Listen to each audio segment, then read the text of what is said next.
My colleague, Paul Sisco, has more. You voted for change, and now change has come.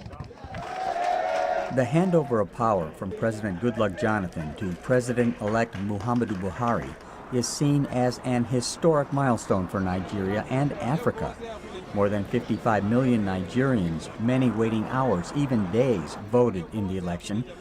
There were glitches, delays, disturbances, and some violence. But the near-unanimous conclusion is that the poll was the most free, fair, and transparent election in Nigeria's history. The big winner was democracy.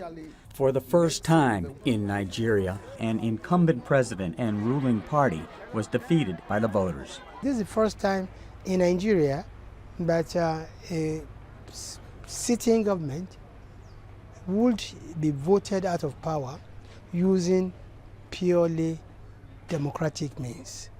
Before now, when governments are not popular, they either sit tight or they are removed by the military.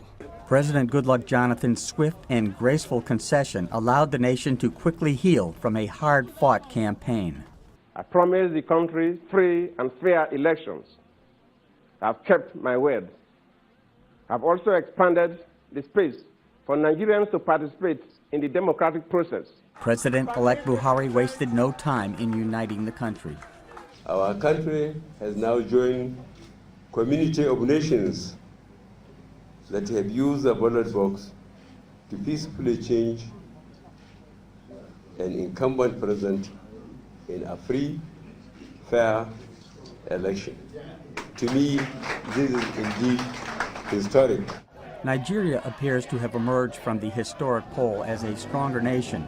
The Independent National Electoral Commission's Aturo Yega survived as chairman, despite efforts to remove him days before the postponed vote. Biometric voter cards and fingerprint scanners were introduced, and where there were problems and glitches, they were handled peacefully and efficiently.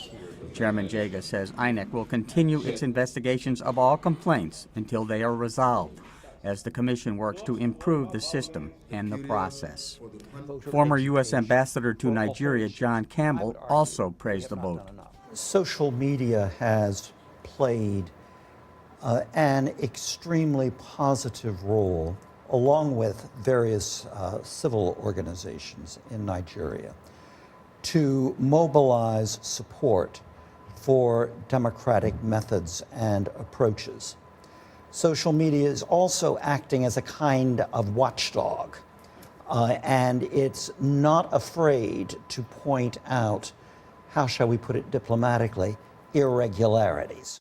Many international observers are hoping voters, civil society, and government leaders across Africa will follow the example set by the proud Nigerian electorate and hold peaceful polls and violence-free transitions of power.